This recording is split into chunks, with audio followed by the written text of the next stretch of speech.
Hey guys, welcome back to the Between the Walls podcast. We're your hosts. My name's Jess. And I'm Jonathan, and we are the Wallaces. Yes, we are. And I want to start off. Well, first I'll say happy anniversary, babe. Happy anniversary. Today's our 2-year anniversary.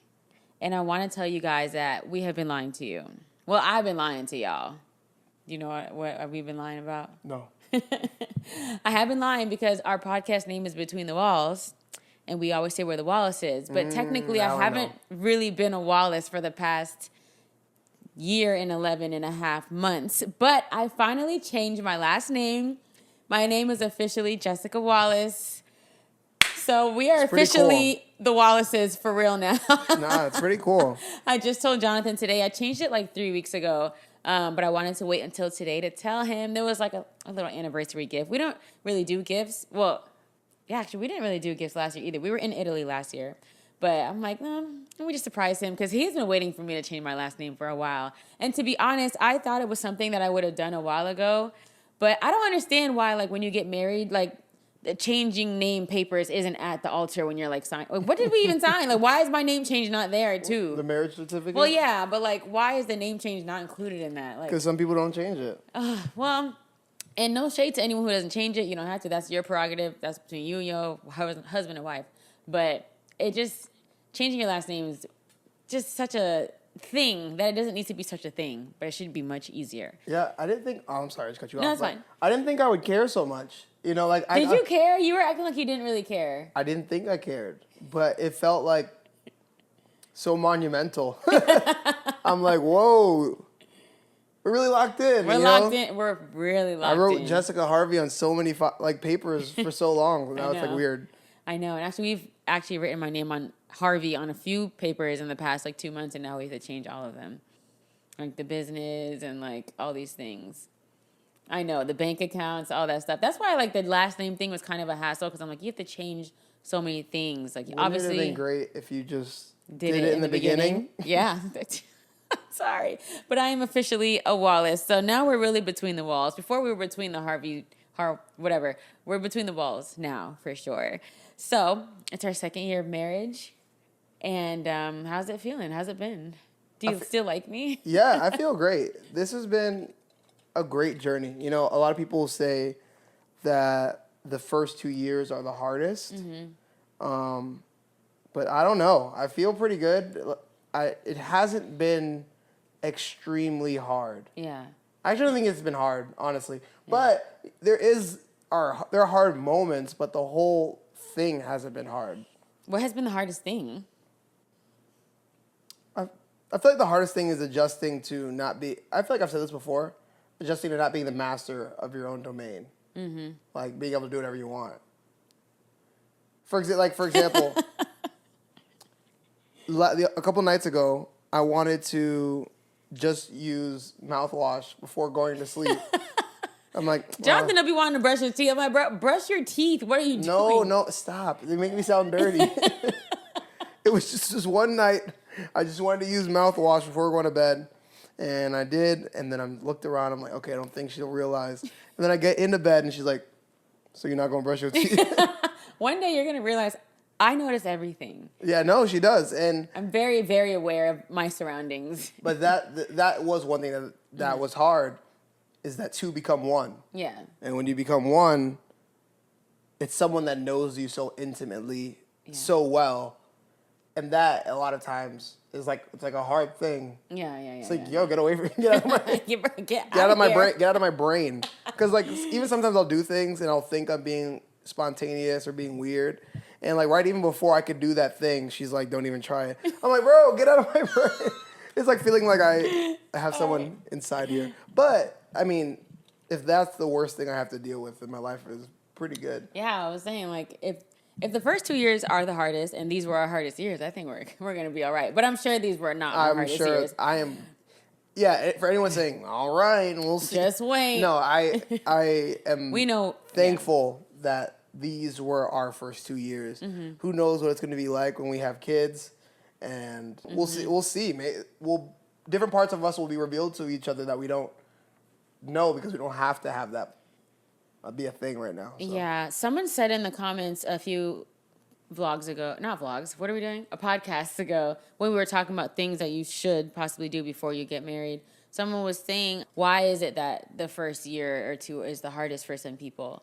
And my response to her was, I think for some people, the first year or two is the hardest because they didn't do some of the preliminary things first that we had mentioned or talked about certain things, because then they found out whatever it was, and they're like, oh my gosh, how am I going to deal with it? This is so hard, because they didn't talk about it before. But I also think some reasons why the first year or two can be the hardest is because of like maybe a loss of job in the first year, or like someone unexpectedly dies, like a parent dies or something like that, which makes a person change. Like it changes you, and you're like, this isn't the person that I married. Yeah, that's what I signed up for. Yeah, so I think that's what can make, like, life can just make marriage hard. But thankfully, life has been pretty normal for us the past 2 years. There's have been some up and downs, but nothing that has changed our personalities or like caught us in an extreme like depression slump for like a long period of time.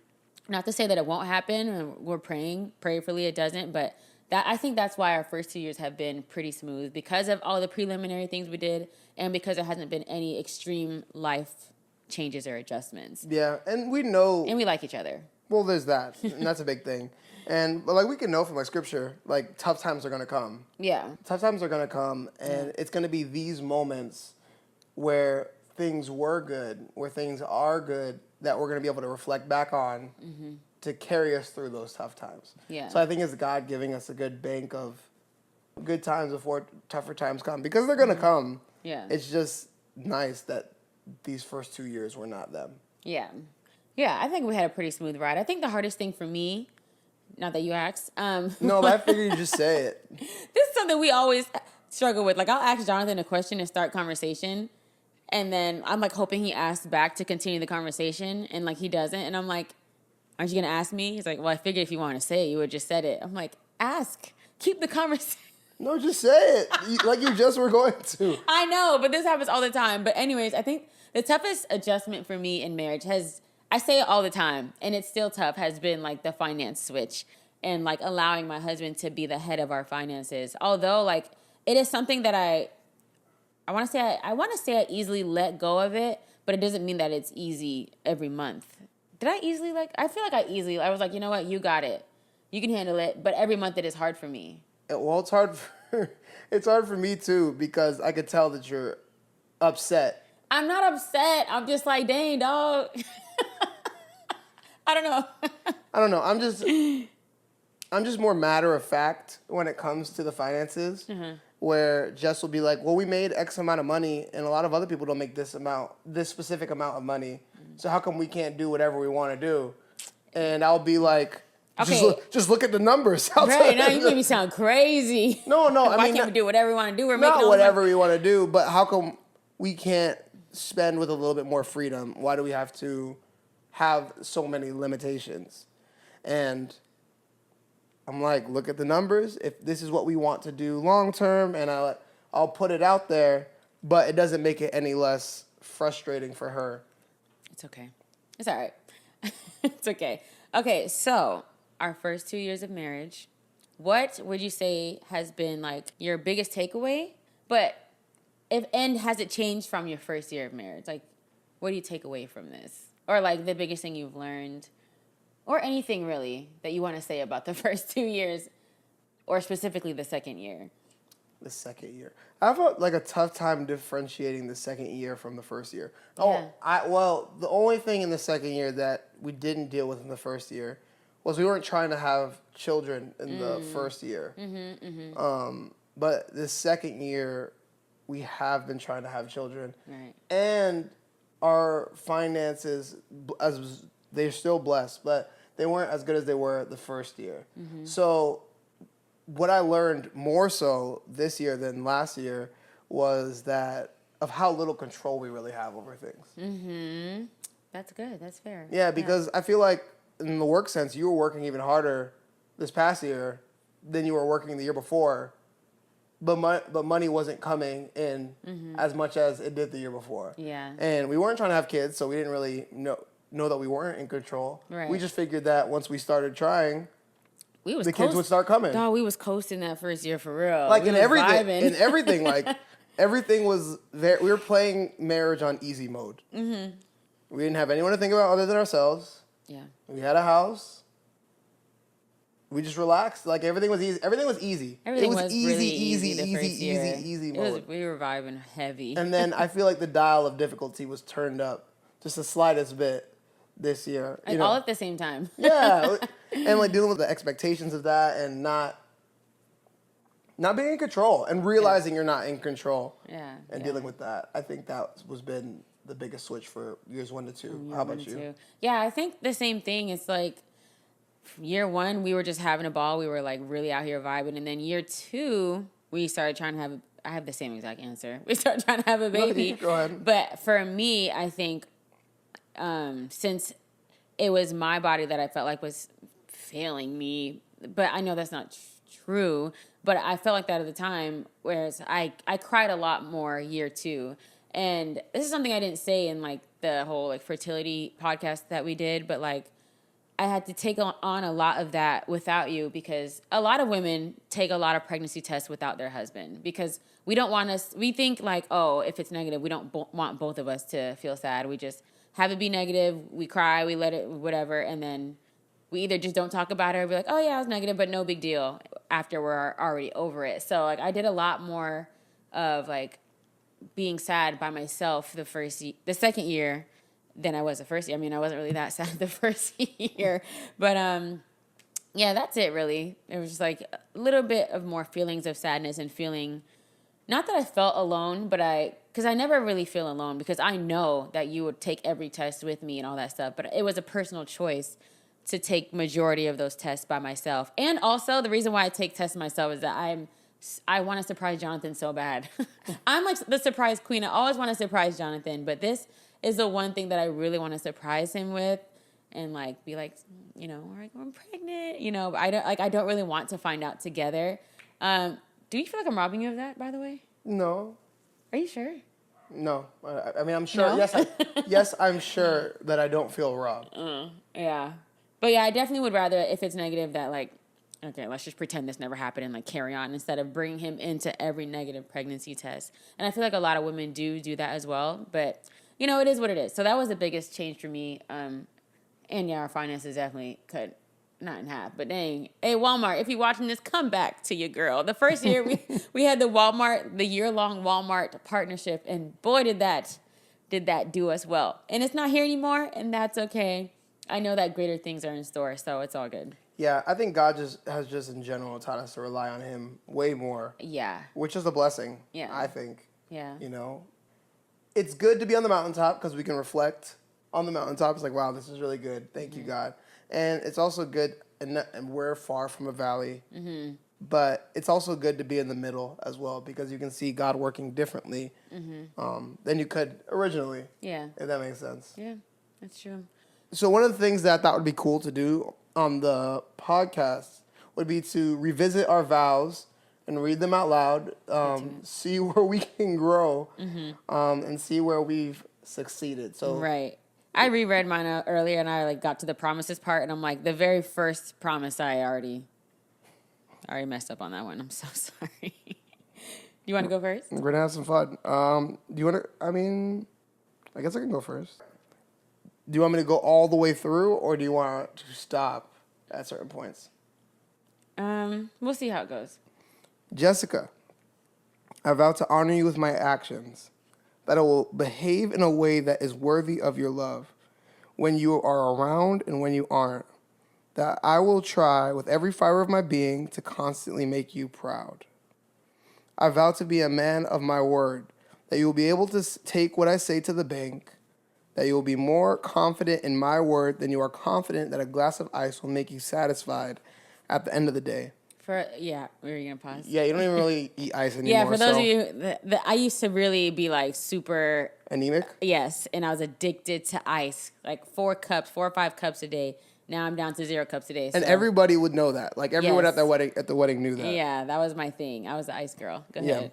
I vow to be consistent, that my love output won't be dependent on how I'm feeling on any given day, that independent of how you're treating me or whether I don't really like you on a particular day, I vow to always love you. Yes, you've been very good. I was writing. He said, I was writing. Hey, man, if y'all need some ghostwriters for your wedding, bro, just tap me in. Hit us up. Camilo inspired me, though. Shout out to Camilo. Yeah. I vow to pray for us and our family daily. I vow to protect our family. I vow to repent, to admit my many wrongs, not just as a way to avoid getting nagged or to empty shallow apologies, but as a way to continue change with a promise to never stop growing. All right. Have you been praying for us every day? I think that's where I was going to say I could grow. I mean, I do think I pray for us fairly often, but not every day, and I could be doing better with that. You said every day. So. I did say every day. No, I did. Needs work. That was that was the one. That was the one.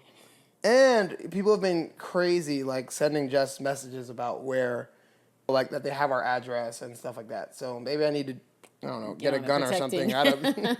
Protecting with prayers and maybe with a gun as well. I don't know. You play stupid games, get stupid prizes. Pull up if you want to. Go ahead. Please don't pull up. Please don't pull up. I beg. I vow to always be your support, whether it's for the millionth subscriber or when you finally accomplish your goal of going to the gym for 4 days in a row. Did that. Did you? Oh, in a row? No, I didn't do that. Sorry. Maybe you'll do that this week. I think you meant throughout the week. Maybe you'll do that this week. Maybe. I believe in you. Mm-hmm. I vow to always be in your corner as your number one cheerleader. I vow to hold you accountable when you're giving any less than your best. Oh, yeah. To be used as an instrument from God to help you continue to grow into the woman He has designed you to be. Okay. I feel like you do a pretty good job. I think you started pulling back when you started to see that it was bothering me. I was like, bro, I'm gonna do it or something. You're like, all right. I choose peace. Yeah, but I think it's encouraging rather than I need to be encouraging rather than micromanaging or try to form you into who I want you to be. Not because there's a difference in the person I want you to be and what God wants you to be, and those things might not always be aligned. And it's God that's going to change you. It's not me that's going to change you. So I should like foster your growth rather than try to make it happen. I like it. I vow to fight fair, to never use my words to tear you down, but always and exclusively to build you up. Mm-hmm. I vow to be your peace when the seas of life are raging or just for small inconveniences that often feel as bad as the toughest times. I vow to always be there to let you know that everything's going to be all right. A wise man once said that if I ever believe my work is done, then I'll start back at one. Brian McKnight. Jesse loves Brian McKnight. I vow to return to these vows often, daily, if necessary, to remind me of these promises that I have made to you and God when our love was still young. I vow that from now to my last day, I will use these to hold me accountable to the promises I made to you. That these were not made flippantly, but with months of prayer and carefully crafted to aid me in loving you like Jesus does. Bro, good. I was writing. I was writing. Another, perhaps wiser man once said, "He who finds a wife finds a good thing and receives favor from the Lord." What a profound understatement. You have been my best thing, holding me up when I am falling apart, making me laugh when I'd rather be crying, being patient and gentle with me when I did not deserve it. You are the greatest evidence of God's love for me, and I could not be the man I am or will be one day without you. I am so lucky. You've captured my heart in ways I didn't know that it could be captured. And because of all of that, I vow to always be your good thing. I love you. Dog, let's kiss, dog. You weirdo. Oof. That was nice. Yeah. That was good. I did think that was good. That was good. God guided my hands there. I like it. Yeah, He guided my hands there. But I do think the holding you accountable, praying for us and our family daily, I could do better at as well. But I think God has blessed me to be able to do pretty well at these things, I think, in my estimation. Yeah. What do you think I could work on based on these as well? Well, I think you did a really good job at writing vows that you believed also that you could stick to and achieve, and it was attainable for you. Like, a lot of people like to say things just because they want to say things, and it sounds good. Which I have a few of those in my vows. I'm like, oh, this sounds good. Everyone wants to hear this. But I feel like your vows, like, this is why some people actually like to say their vows, like in private. Like, these are your personal, like, promises. I promise to, it's like I'm promising to God and you. And to yourself. Yeah, so I think you did a really good job with that. Thank you.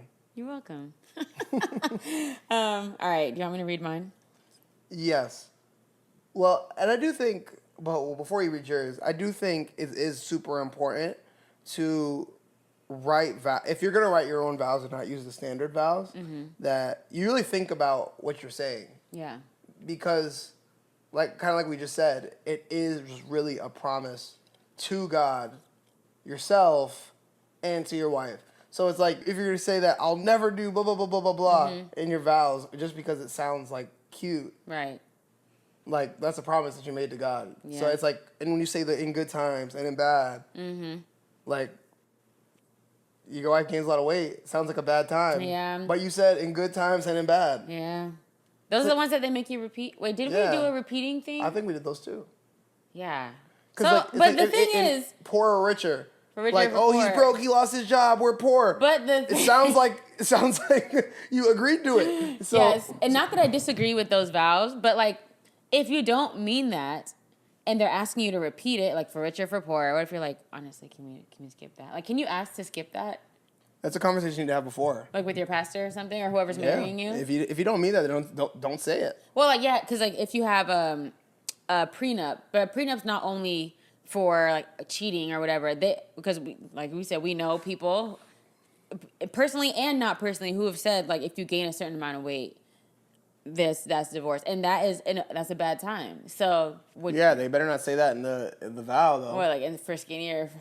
No, you don't say. If you don't say good times and bad, if you have a prenup that's based on a bad time, that you have an exit clause. Yeah, that's tough. You know what I'm saying? Because then you don't mean that. Yeah. Like, word is bond. Word is bond, child.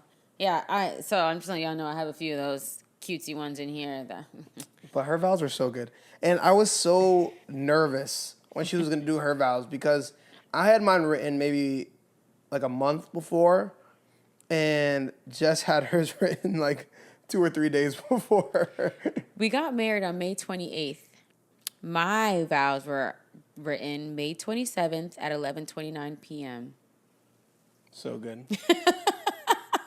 So good. I remember being like, bro, what am I going to say? It took me, well, at least they were finished at that time. I think I did actually start the morning before at like 3 a.m. because I could not sleep. And I'm like, I need to write these vows. So I was like, let's get into it. Okay, if you guys know me, you could tell a lot about our personalities by our vows. Like mine was like kind of like jokey in the beginning and then I got serious later. But Jonathan is like, he's really good with his words and like he speaks like so profoundly and I love that about him. And I'm definitely like more of I'm a lighter, what would you call it? Or a balance. It's definitely a balance. But like, don't be expecting like, what he had because that's just not who I am, and that's okay. I liked your vows a lot. Thank you, babe. Should I read the whole thing? Yeah. All right. Let's get into it. Okay, Jonathan, how can I even put into words how much I love you in just 2 minutes? I guess they said make your vows 2 minutes. If you guys know my father, you know that he can be long-winded. And just a heads up, I truly am his daughter. But I'll try to keep this short. And luckily, we have forever.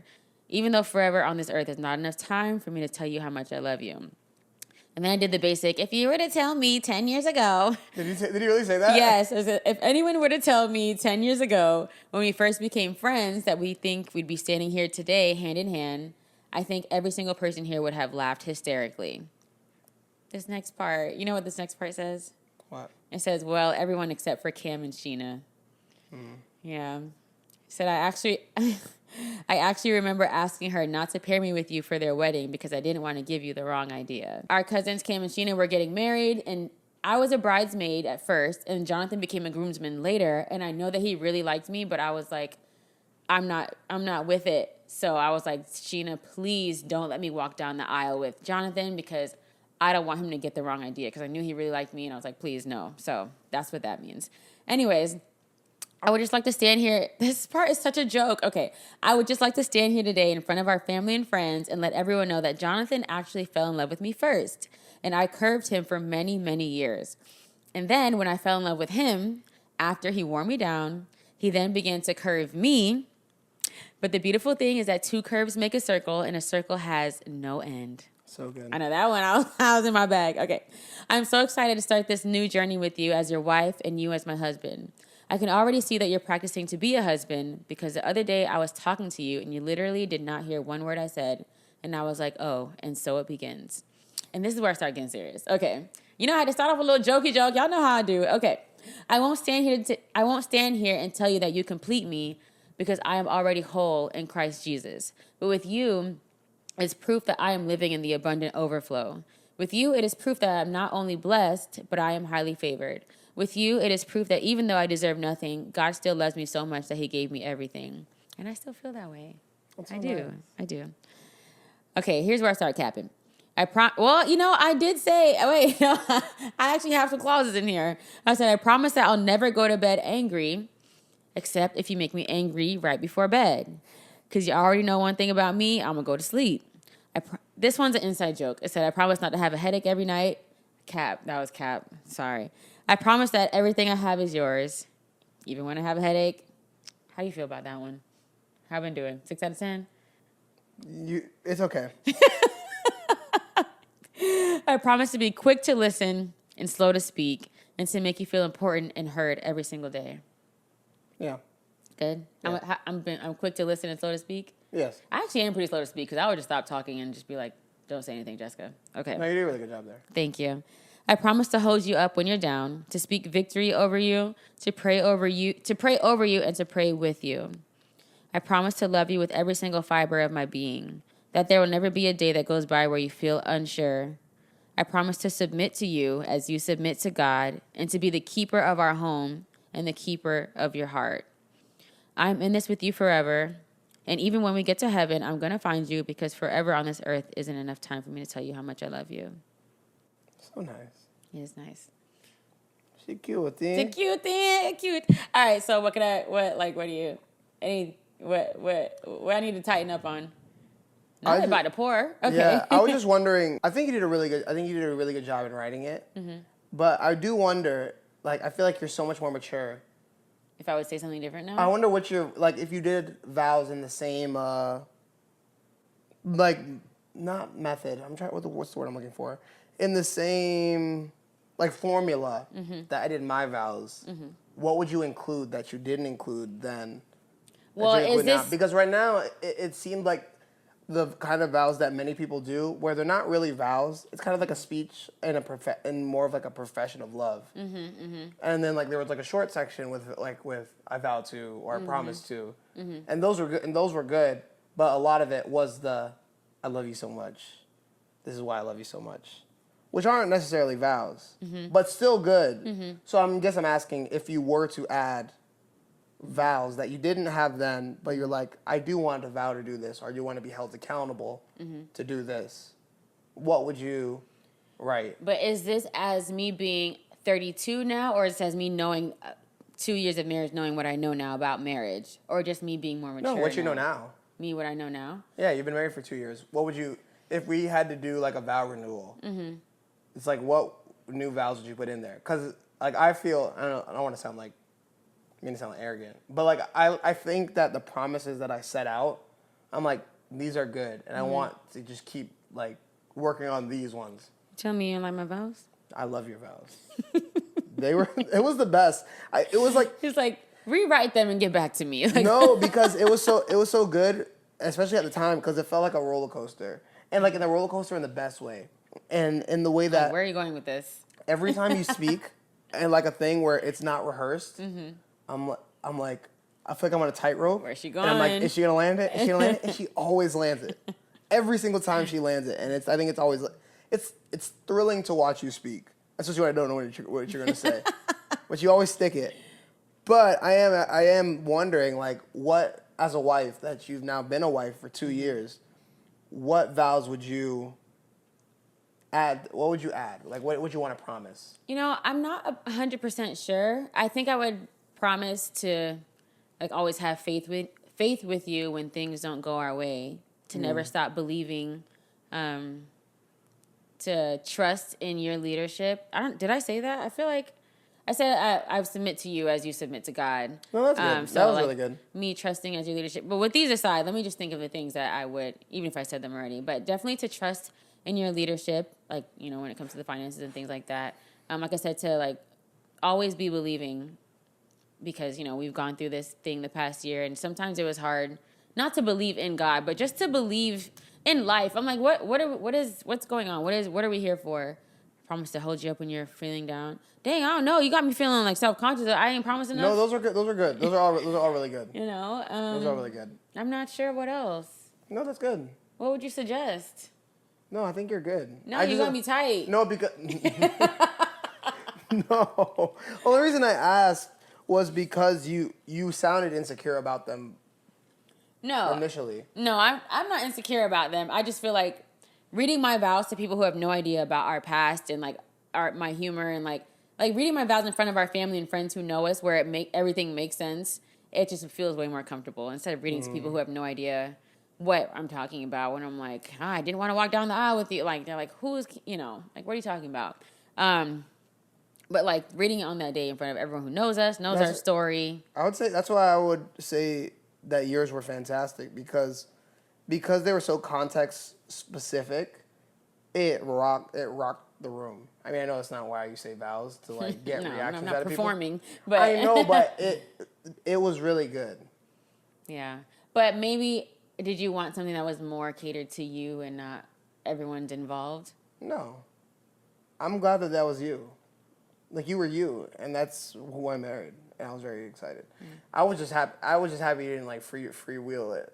No, I would never. I know some people do that, and I love that for the people who are able to do that, but I would have choked and be like, oh my gosh, I don't know. I don't know. And that day was like too... It's too special. It's too special. It's for me. So like I said, some people can do it, and they do very good at it, but like, I'm not an amazing speaker under certain circumstances. I need to have it like a blueprint of what I'm going to say. So I'm glad we were able to read them off. No, it's really good. Yeah, I don't know now.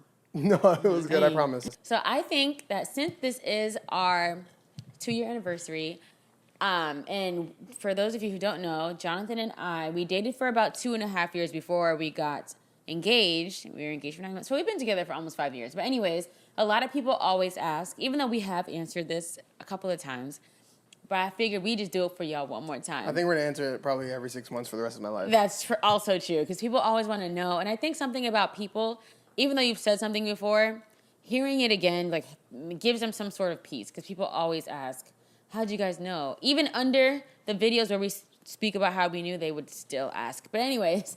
but really, how did you know? What was the exact formula? How did you know? We just said. But we will talk about it again, just because we're feeling festive.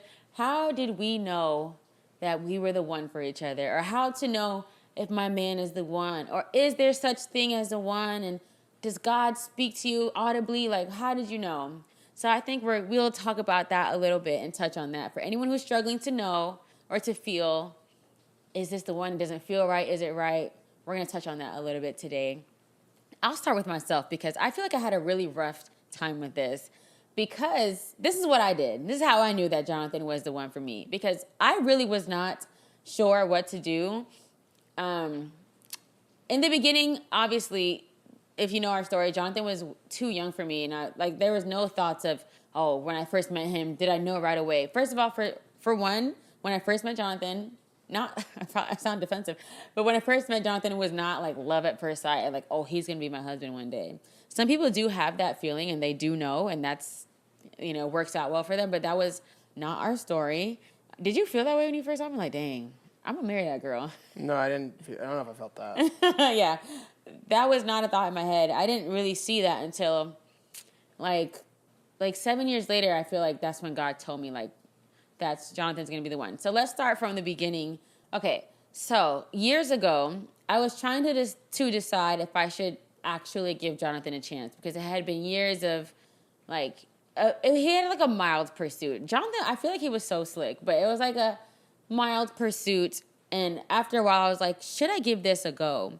So I know this, I prayed about it, and I was like, should I give Jonathan a chance, yes or no? And then I literally had a dream that night, not saying that God's going to answer everyone through dreams, and I'm also not saying that all of your dreams mean something, because you can dream about certain things and it doesn't mean that that's God's answer to you. So please keep that in mind. So anyways, I had a dream that Jonathan asked me at church. He slid me a note and said, will you be my girlfriend, yes or no? Like that same night. And I was like, okay, cool.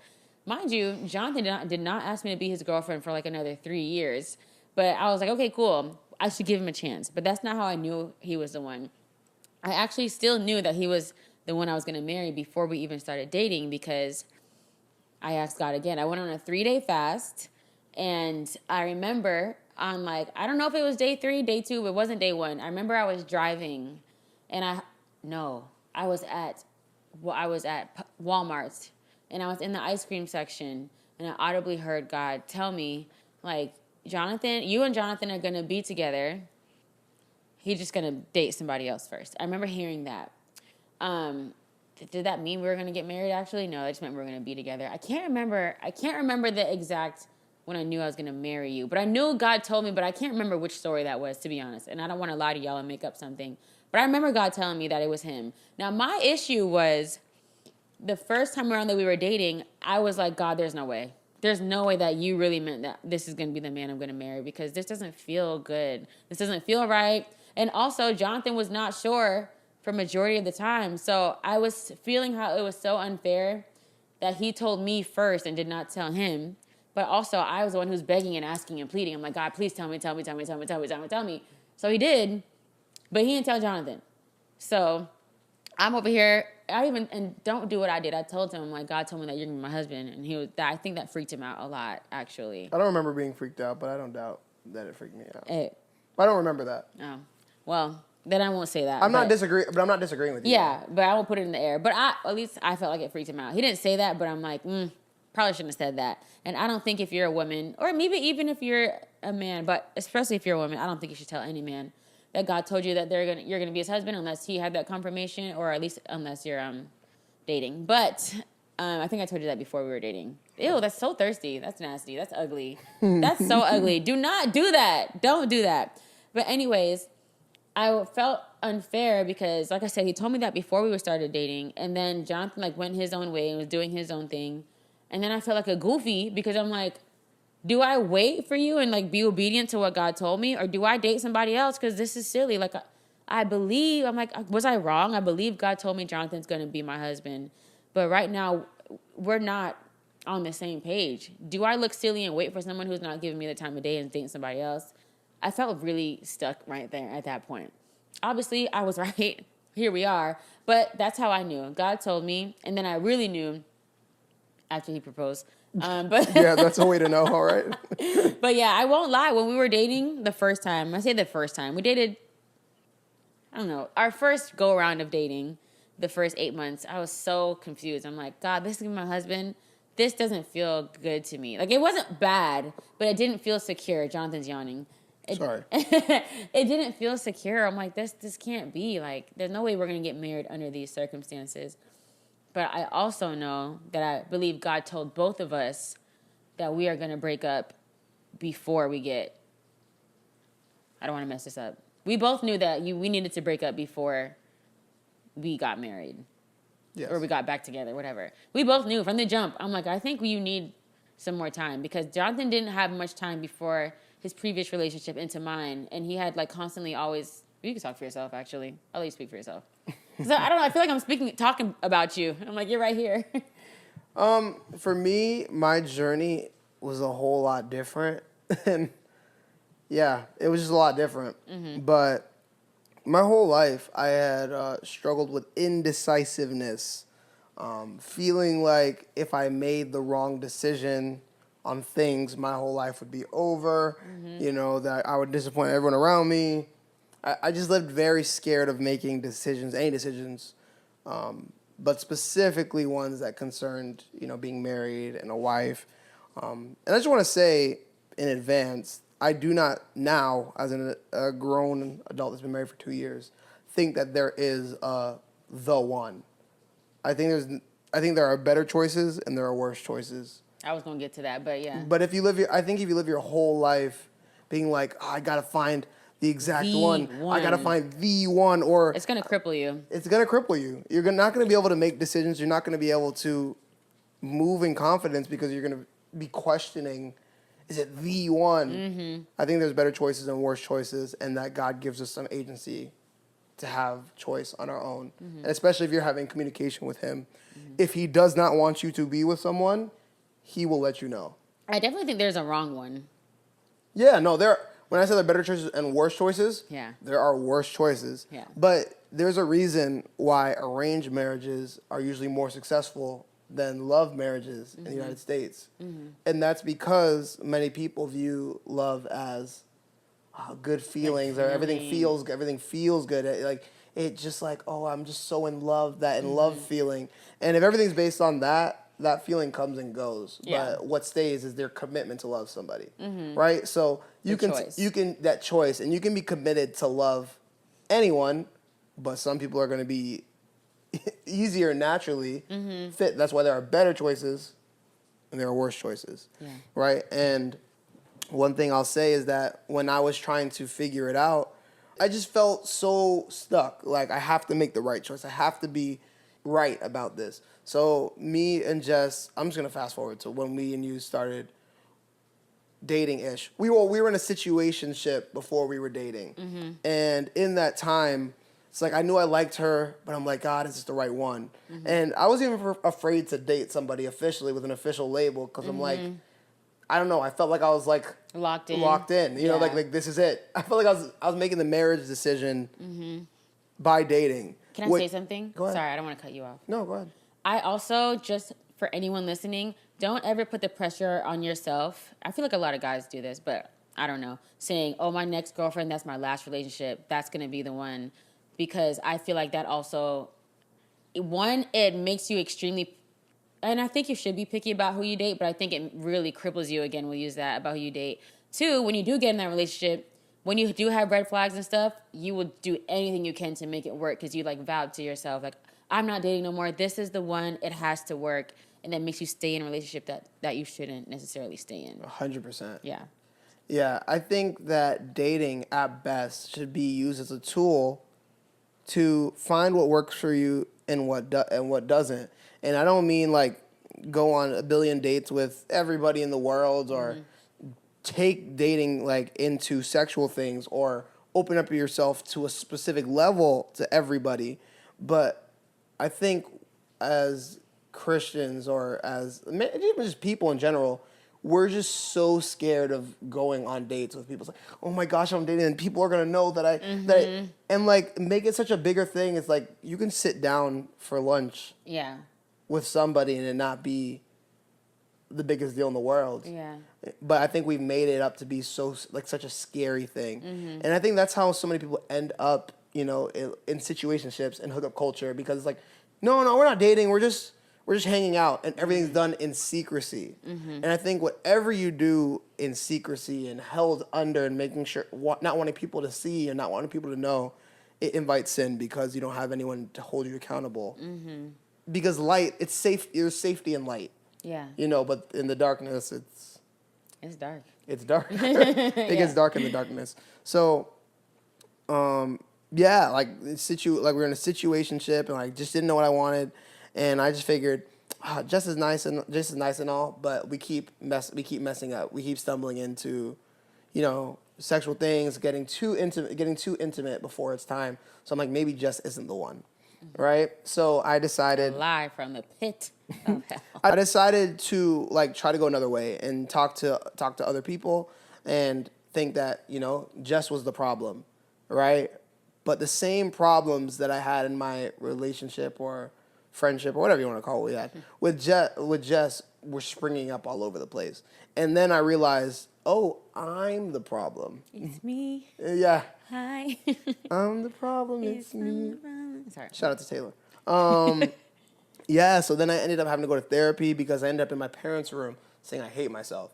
And one thing that I will tell you for sure, young ladies, young men, if the man or woman that you are talking to has either low self-esteem, is unsure of themselves, low self-esteem, unsure of themselves, not confident, that person will be unable to love you well.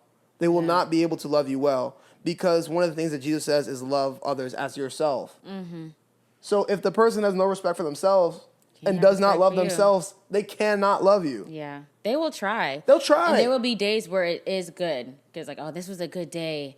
But you're always going to have that little pit, like something not wrong. And if I try better, if I just do this better, maybe he'll love me. It's never going to work if they don't love themselves and are confident in themselves first. Yeah, and they can have all intention. Like, I had all intention. They want to. You know, with Jess originally, and then with other people as well, that had all intention, but I did not love myself, so I was unable to love. And then after I started getting therapy for that and realizing, you know, my affections are misplaced, what my beliefs were in terms of loving well, that's when we got together. But that whole time we were together, I still didn't know. You know, and I knew that we probably needed to break up, but I didn't want to. I was comfortable. I loved Jess a lot, even though I didn't know I wanted to marry her. But as a friend, especially, that she was always my closest friend. I did not want to lose that. So I was afraid of breaking up. But eventually, it got to the point where Jess was like, "I know what I want, and you don't know what you want, so I'm gonna walk away." And if you figure it out and I'm still here, then maybe it can work. But if not, then not. Yeah. So something I'll tell everybody is don't be afraid of a breakup. It was the best thing that we probably, I don't know, maybe we'd be here. I don't think so. We would not be here. Maybe not. I can tell you for sure we wouldn't be here. What I can say for sure is that it's the best thing that I did for myself and for our relationship was to break up with Jonathan. And when we broke up, we did not know that we would get back together. I think a lot of people pretend to break up. And they're like, oh, we're just going to break up and then we'll get back together. We're not even calling it a breakup. It's just like... A break? As we're on a break. We were on a break. We're on a break. We're just going to take some time. No, I was like, it's over. No, and I think that's necessary for a lot of relationships because you're able to look at things without the pressure of being in the relationship. And you can decide if it's something you really want to do. And if God wants you to be back together, he'll allow you to be back together. And if not, then he won't. Yeah. And then that's better. Okay. And then it's all okay. It's okay. And we're saying it's okay now, but at the time, we were both really, really broken up about it. Actually, I was reading, because I just started journaling again, and I'm using the same journal that I was using when Jonathan and I broke up. And I want to read them to you one day. Or at least read like the first few. Like I was really highs and lows. I was going through it, but it was so interesting to read back and see like how far we've come and see all of the emotions that I was feeling during that breakup. There's days that I was pissed and days where I was really sad and days where I'm like, you know what? I think I'm okay. I think this is great. And the next day I'm like, I can't believe Jonathan hasn't called me yet. Like it was just such a roller coaster. But it's like grieving. It's so interesting. It really is, because the relationship is not a person, but it's like you're you and I'm me. But what we share is that relationship, and it's like that thing dies. So it's like you grieve that. You're grieving the loss of it. Feels like a person. Yeah. So I can talk about my time when we were broken up, but like so we were broken up, and I still didn't know. I still didn't know what I wanted to do, and that wreaked havoc on me. But during that time, I ended up going away for school. I had a rotation in Atlanta. So I was in Atlanta for a month. And during that time, I had tried to do everything to get God to talk to me. Like everything. I went to a park. I took put my phone away for like 2 hours. I'm sitting in the park in dead silence. I'm like, God, talk to me. God, talk to me. And the only thing he said, and I remember this very clearly, it's like, you came here looking for answers, but I'm going to give you me. And I remember that very clearly. So nothing. If you needed to know right now, you would know. And then when I went, I'm like, I'm going to drive to the Smoky Mountains, and I'm going to hike to the highest mountain, and I'm going to sit on the mountain, and that's where God's going to speak to me. All right? And this is a man with no hiking experience his Bible, and no cell phone service. So I'm on this mountain, and he goes, "You came here looking for answers." No, I just said that. He said, "If you needed to know right now, you would know." Mm-hmm. And I'm like, that doesn't help me. Hello. When I come back, I want to have an answer. So just that whole time, I was really seeking God, like seeking Him heavily. Also reading a book called Hearing God by Dallas Willard. That was very, very helpful. I think anybody who wants to know or hear from God should read that book because it really helped me kind of hone into His voice. But yeah, I did not know. So I ended up coming down from the mountain. I'm like, I'm just going to figure it out. And one thing I remember my dad told me, and I always forget this part of the story, was that he says, you've prayed about this so much, and people around you have prayed about it so much, that you're incapable of making a bad decision. Mm-hmm. He's like, when you come home, just make a decision, and it'll be okay. Right. So what my decision was going to be, if I didn't hear God give me peace, because I just didn't have peace, if I didn't hear Him speak to me clearly, I was going to just tell Jess to move on. And y'all was ready. I'm going to tell y'all in a second. Yeah, my plan was just to tell her to move on and just say, I wish I could be sure for you, but I'm not. And I will not move forward unless I have the peace. Mm-hmm. Because even though I don't believe there is a right person or a wrong person, I do believe if God wants to give you the okay to walk, mm-hmm. He will give you a spirit of peace. Yeah.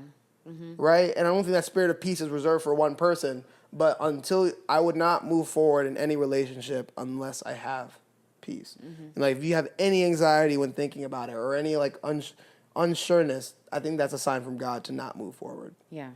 So I was prepared to let Jess walk away, even though I didn't know I necessarily wanted her to walk away, mm-hmm. but I didn't have peace. I didn't want to hold her there anymore.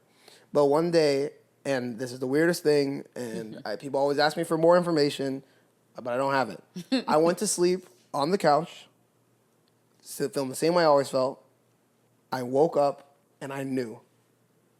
And that was it. I woke up, and I knew, beyond the shadow of a doubt, I want to marry Jess. And it was very clear, and anyone around me was that went from seeing me then to seeing me afterwards. It's mm-hmm. It was like a switch. Mm-hmm. And just God released that spirit of peace for me. And how soon was that before your trip was over?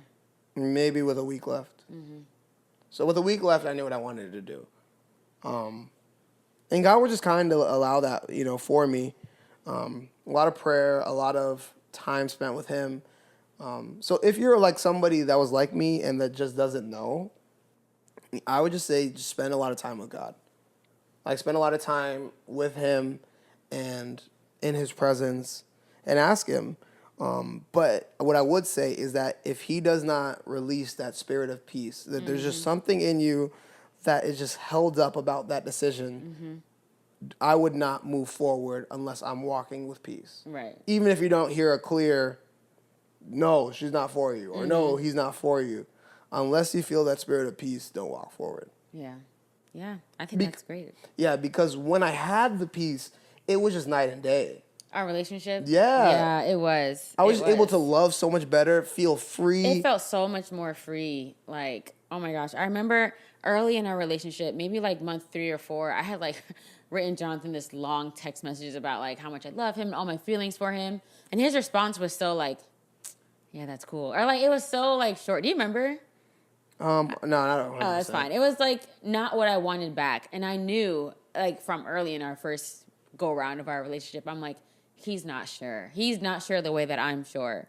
And then we kind of spoke about that a few times. I'm you don't feel the way that I feel. And I'm blah, blah, blah. But after he came back and we got back together, there was no shadow of a doubt. I was this is what it was. This is what I was looking for. This is the promise that God gave me. And I'm we're finally here. And I knew for a fact, I'm we're getting married.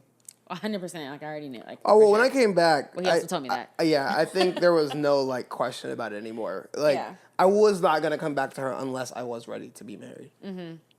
Yeah. So I came back in May of 21. Mm-hmm. And we were engaged in August of 21. 3 months later, we got engaged. Yeah. Mm-hmm. And 9 months later, we got married. So yeah, you came back in May.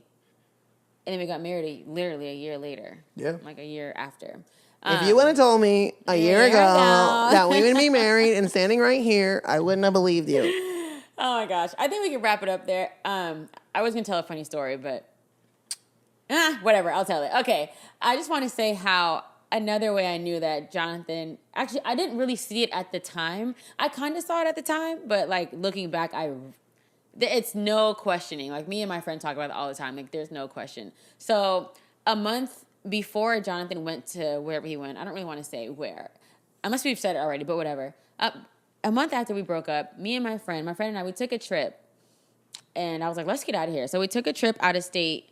And we were just hanging out with some friends. Not my toes in the camera. Okay, we were just hanging out with some friends or whatever. And I started slightly, like really lightly connecting with somebody else. And I'm like, well, me and Jonathan aren't dating. I mean, I don't know. This is weird. And I hadn't connected with anybody else in like years. I'm like, this is weird. I had a small little connection. I'm like, all right, cool. We'll see what happens. Nothing really happened. Like, didn't even get my number or nothing when we left. So I'm like, all right, no big deal. Whatever. We start talking a little bit. It starts progressing a little bit. And I'm like, easy. I even wrote about him in my little journal upstairs. I'm like, dang God. I'm like, was I wrong all this time? Is it not Jonathan? Is it not me talking to somebody for 2 weeks and be like, is it him instead? I was just like so confused. Thirsty, yeah. I was like, wait a minute. I was like, maybe this is a thing. And we started talking for a little bit. We were spending time on the phone. I'm like, well, maybe I should move on. Like, I don't know. Like, I don't really know. And then I kid you not, maybe like 3 weeks later, Jonathan moved to the same place where I had visited. And I think like the same night, him and that, I see them in an Instagram story sitting next to each other. I'm like, why are they together? I'm like, what's going on? Very shortly after that, the phone call stopped. Brother was like, yeah, no, that's dead. And I'm like, okay, God blocked that quickly because I was getting sidetracked. I'm like, this isn't it. You know what's so funny? That I didn't even know any of that. But at that point in the trip, I had already knew that I wanted to marry Jess. So I was at the table, like, talking to the people. I was like, yeah, when I get home, I'm like, I think I want to marry her. Like, I'm telling. And the guy that I was talking to was at the same table, and Jonathan's like, yeah, I'm married Jess. And the guy's probably like, block. Or, like, delete his number. Yeah, I mean. And I was like, where'd he go? Why isn't he calling me anymore? Yeah, so what's I think is interesting about that is that even though I don't believe there is the one, but if there is one that God wants for you, you know, or a specific one that he wants for you, and you're scared to break up because, like, what if they find someone else, or you're just living in fear, you don't have to live in fear because if there is one specifically that God has for you, he will protect that person for you. If it's for you, it's for you. There's nothing that can happen that would make it not for you. Yeah. You know, so don't live with a fearful lack mentality. You know, abundance mentality. What's for you is going to be for you. Yeah. Yeah, I agree because I was also scared too. I mean, you said you had a little never mind, don't even matter. Okay. I didn't have anything. Yeah, I wasn't necessarily worried that Jonathan was going to find somebody else because I was like, be for real. But I was kind of like, I was worried that he was not going to get the answer that he wanted to. But he did. And that's how our personal story of how we came to where we are today. Everyone's story is different. But I really just feel like the underlying answer here is the peace of God. If you have to write into like news call or like, you know, like write into like podcast channel, like, hey, can you let me know? Here's the situation. Like, is he the one or should I stay? Like, when you have to reach so much and you're always like, should I stay? Like, I feel like maybe there is some peace that you're missing there. A cause for pause. Yeah. I've had a lot of people DM me their situation and ask, like, should I stay? Like, blah, blah. Like, I feel like if gets to that point where you got to start asking to strangers, I think there is a cause for pause. I like that. A cause for pause. Yeah. Not necessarily a red flag, get out. It just means a cause for pause. Absolutely. I agree. That is, I think, just the peace of God. Ask God for peace. That's what you really need to be talking to. Ask God for peace. And also, I think a lot of the times we know that somebody's not the one for us. And we just are dying to have somebody agree. And if that's where you're at, then, you know, cause for pause. I'm never going to sit here, especially if I don't know your situation, and tell you, oh, he's not the one for you. I mean, maybe I could, but just pause. Talk to the Lord. Break up if you need to. Who knows? It worked out for me. Hey, man, we pro breakup on this. I know, because it works. It works. No, because, okay, here's the thing. When we're saying we're pro breakup, we're not, like, saying, we guarantee you'll get back together. No. Either way, you're going to be better off. I guarantee you'll get your answer. Yeah, you'll either be together or you won't, but you won't be wasting your time. Yeah. Yeah, like... It's like, but I don't know. It's like, if you're supposed to be back together, I mean, it's supposed to be so strong. But, like, if you're going to be back together, you will be. And if not, it's okay because God has no shortage of good things. Right. And it can't be like, oh, my God, we broke up and he started dating someone else. If we never broke up, he would have never dated someone else and got married. That's Maybe. Because that was supposed to... But if you guys broke up and she or he started dating someone else and got married to someone else, that was for them. They weren't for you. So He's not for you. That's fine. Or she. Or she. We're not just talking to the girls here. We're talking to the guys, too. Yeah. Thanks for marrying me. Thanks for marrying me. Yeah. That was a good one. That was nice. So, do you want to give... Should we end with the advice, or should we just wrap it up? I feel like we gave a lot of advice. I think we did give a lot of advice. A lot of advice. If you go like, but I need one last word of it, you need to talk to God. Yeah, you need to break up. If you still need more answers after this, break up. All right, well, cheers to year number 2, man. A lot of people don't make it this far. Yeah, Kim didn't do it. 72 days. That's crazy. Anyways, thank you guys so much for watching. Thanks for hanging with us. We've really been enjoying these podcasts so far. Yeah, we're having fun. What is this, episode 5? Yeah, 5. Episode 5. Are we halfway through our first season? Yeah. We're going to take a break. Eventually. Yeah, so thank you guys for rocking with us, and we'll see you guys in our next podcast. See you next time. Bye.